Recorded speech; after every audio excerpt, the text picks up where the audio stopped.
Hi, my name is Akankshya Upadhyay and I am your English instructor. In today's class, we will be learning about making requests and responding to them. There are so many times we need to make requests and respond, and people make requests to us as well. So this class is really going to be helpful. Let us begin. So let me put down the topic first. That's making requests and responding to them. So first of all, what is a request? When we make request, we ask someone for something or we ask someone to do something. So requests should always be polite. They must be polite because we do not want to sound rude, right? We can make requests by two ways. Either we ask someone if we can help them by doing something, that is asking to do things, or we ask others to do things. Now I shall make a chart for you so that it will be easier to relate later on. We can ask by following ways. Can I do something for you? Could I? Is it all right if I? Is it all right if I do something? Do you mind if I close the door? And there could be two replies. Either the person can accept your request or he can deny. So if you ask, can I lock the door for you? The person could say, yes, sure. Or he can also say, yes, of course, that's fine. If you ask him if it is all right to close the door, if he wants the door to be closed, he can simply say, yes, certainly. And if you say, do you mind if I close the door? He can also say, no, not at all, because he does not mind you doing that. No, not at all. Or he could say, no, of course not.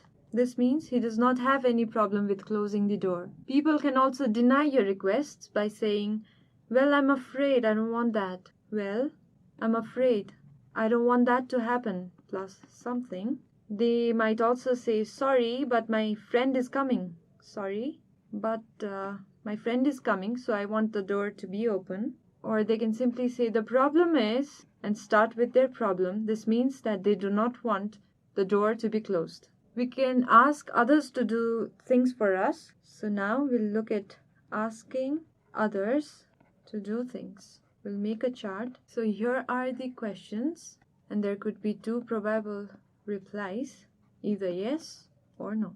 So you can start by saying, can you close the door? Can you? Or simply, could you?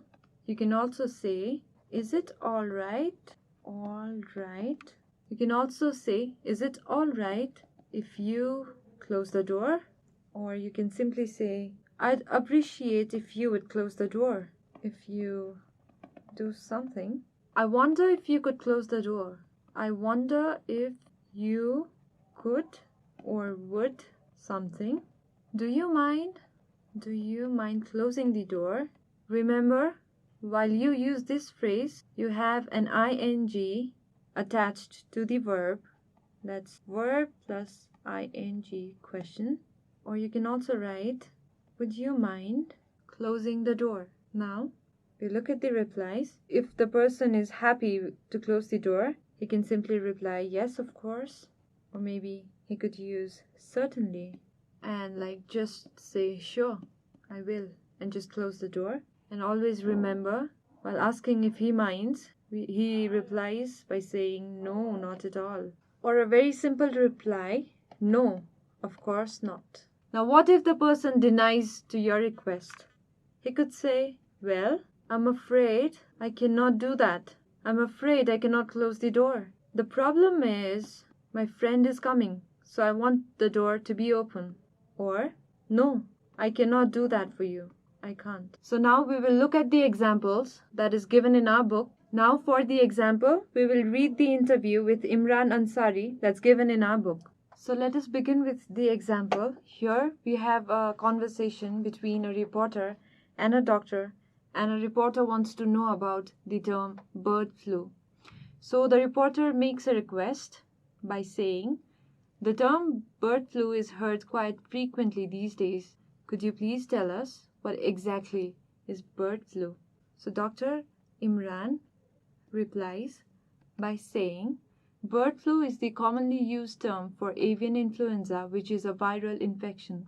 Notice here, could you please tell us what exactly is bird flu? The reporter has used the term could you, and the doctor has started his answer directly. He could either say, yes, I shall start, I shall begin, but he chose to do this. So that's perfectly fine. The reporter again makes a request by saying, what exactly is H5N1? Would you mind telling us how it affects humans? The term, would you mind, has been used here.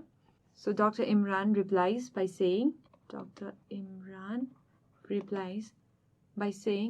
no, not at all. Doctor says this phrase because the reporter has made a request by saying, would you mind? And to reply for that, the doctor uses the term, no, not at all.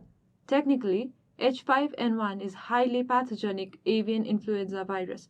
So he continues the description of H5N1, but he uses no, not at all at the beginning just because of the question structure that starts with, would you mind? The reporter says, the spread of this flu seems to be so fast as if it is transferred by air. I wonder if you could tell us how it spreads so fast. So the reporter is wondering, and he makes a request by the sentence structure starting with, I wonder if you could tell us. Now Dr. Imran starts his reply immediately after, yes, certainly. So he has used this phrase because the reporter says that he is wondering if the doctor could tell us about how it spreads so fast. So Dr. Imran replies by saying, yes, certainly. Actually, the flu virus is not transmitted through respiration, and he just continues his explanation. Now we'll go through another request structure by the reporter. Finally, I'd appreciate if you could tell us what precautions we should take against this fatal disease. Dr. Imran replies just after he says, sure. This is another reply structure that we can use to respond to requests that people make. Sure, we should wash our hands thoroughly and frequently. So he starts the answer to the question, to the request. He responds to the request that the reporter has made. So these are the basic ways to make requests and to respond to them. We have come to the end of our lecture today. So let's revise what we have learned today till now. So we have learned that we can make requests either by asking others to do things or by asking others if we can do something for them. So now let us look at how do we ask others if we can do something. So this is a simple table that can guide you about how to make requests and respond to them. So you can do it either by saying, can I do something for you? Could I do something for you? Is it all right if I do something for you? Or do you mind if I do this for you? And the respondent can reply to you either in two ways. Either he can accept to what you've requested or he can deny to what you've said. If he wants to accept it, he can simply say, yes, sure, and just do what you say. Yes, of course, or simply say, that's fine. If you're making a request by using this phrase, is it all right if I? The person can probably use, yes, certainly. And if you use, do you mind if I do something for you? The respondent will reply to you either by saying, no, not at all, or simply saying, no, of course not. So the person can also deny to what you've requested. And to do that, he can use some phrases such as, well, I'm afraid I cannot do this because of these reasons. Sorry, but I don't think I'll be able to do this because something else has already been scheduled. The problem is that I am unable to do it because of something. So these are the possible replies that you could get. हामीले यो च्याप्टरमा अनुरोध कसरी गर्ने र कसरी अनुरोधलाई respond गर्ने भनेर पढ्यौं। यो एउटा simple टेबलबाट त्यो कुरा प्रष्ट हुन्छ। हामीले कसरी सोध्न सक्छौं भने can I do something, can I close the door, मैले ढोका बन्द गरिदिउँ भनेर सोध्न सकिन्छ। कुड आई डु समथिङ, कि इज इट अल राइट। हामीले चाहिँ यो चारवटा स्ट्रक्चर युज गर्न मिल्छ। अरू पनि मिल्छ, अहिले मैले चारवटा मात्र देखाएको छु। यो चारवटा युज गर्न मिल्छ। हामीले अनुरोध गरिसकेपछि मान्छेले कि त स्वीकार गर्न सक्छ हाम्रो अनुरोधलाई, कि त उसले नकार्न सक्छ, अस्वीकार गर्न सक्छ। हामीले एउटा क्यान आई क्लोज द डोर फर यु भन्यो भने कि त मान्छेले सिधै हुन्छ यस स्योर भन्न सक्छ, हुन्छ भन्ने भनेको होइन, यस अफ कोर्स हुन्छ भनिरहेछ, द्याट्स फाइन भन्यो भने ठिक छ हुन्छ मलाई केही छैन प्रब्लम भनेर भन्न सक्छ। Is it all right if I भनेर भन्यो भने चाहिँ ठिक छ त मैले यस्तो गरेँ हुन्छ भनेर सोध्यो भने हुन्छ भन्नको लागि उसले यस सर्टनली भन्न सक्छ कि अनि do you mind if I भनेर भन्यो भने चाहिँ माइन्ड त उसले गर्दैन किनकि उसलाई हुन्छ जस्तो लागेको छ भने त उसले माइन्ड गर्दैन नि त्यही भएर उसले नो नट एट अल मैले माइन्डै गर्दिनँ ठिकै छ भनेर भन्न सक्छ अब त्यो मान्छेले के गरी हाम्रो रिक्वेस्टलाई स्वीकार्न सक्दैन स्वीकार्न उसलाई मन छैन भने उसले के भन्छ भने नाइ भन्छ उसले नाइ चाहिँ कसरी भन्न सक्छ भन्दाखेरि यो फ्रेजेसहरू युज गर्न सक्छ उसले चाहिँ सरी तर मैले अब क्यान आई क्लोज द डोर फर यु भनेर भनेछ भने सरी तर मेरो साथी आउँदैछ भन्यो भने उसले नकारेको भयो क्लोज नगरिदेऊ भनेको भयो वेल आइम अफ्रेड भन्यो भने होइन त्यो पनि नाइ भनेको र द प्रब्लम इज भनेर उसले कुनै प्रब्लम देखाउन थाल्यो भने पनि यो ढोका लगाएर चाहिँ प्रब्लम हुन्छ त्यही भएर ढोका खुल्लै राख्देऊ भन्न खोजेको हो त्यही भएर त्यो पनि स्वीकारेको होइन यो चाहिँ हामीले आफूले केही काम गर्नलाई रिक्वेस्ट गरेको आस्किङ टु डु थिङ्स अरूहरूलाई चाहिँ सोध्ने मैले यो काम गरिदिउँ त भनेर सोधेको हो अब चाहिँ हामी asking others to do things हेर्दैछौँ त्यो भनेको चाहिँ अरूहरूलाई चाहिँ यो गरिदिनुहोस् भनेर रिक्वेस्ट गरेको so this is asking others to do things so you have the same sentence structure हामीसँग त्यही वाक्य स्वरूपहरू छन् can you could you is it all right if you notice that अघिको स्लाइडमा चाहिँ हामीले आई युज गरेको थियो क्यान आई अब चाहिँ हामी यु युज गरिरहेछौँ किनभने we are asking others to do things because we are asking others if they can do something for us that is the reason we use you whereas in the previous slide we had used I because we were asking others if I could do something for you. So can you do something? Could you do something? And the possible replies would be yes, certainly. Yes, of course. Is it all right if you turn off the light? Yes, certainly. I'm done with studying.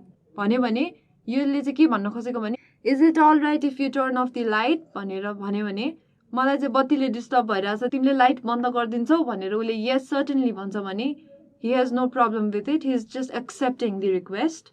I'd appreciate if you would turn off the light. Sure. I wonder if you could turn off the light or I wonder if you would turn on the light. He can reply by saying sure and he can just turn off the light. Do you mind? Notice we use verb plus ing because we do not say do you mind turn the light off? That's a wrong sentence structure. We say do you mind turning the light off? Would you mind turning the light off? While we make such requests, the respondent can reply by saying, no, not at all. I don't have any problem. No, of course not. यसमा चाहिँ do you mind? Mind भन्ने शब्द use गरेपछि चाहिँ हामी verbमा ing लगाउँछौँ किनकि त्यो मान्छेले माइन्ड गरेको हुँदैन उसले no, not at all भन्छ. In this case, we are looking at the case where the respondent accepts our request. जसले चाहिँ हाम्रो रिक्वेस्टलाई स्वीकारिरहेको छ हामीले त्यो हेर्यौँ. Now, when the respondent does not want to accept our request, he can deny simply by saying, well, I'm afraid I cannot do that because I'm still studying. Or the problem is I'm not done with my book yet, so I cannot turn off the light for you. I'm sorry. Or he just can say, no, I can't turn off the light. This is all we've planned for today's class. Hope it was a very useful class for you. If you have any suggestions, any complaints, please feel free to write to us at learning@deerwalk.edu.np. Thanks for watching.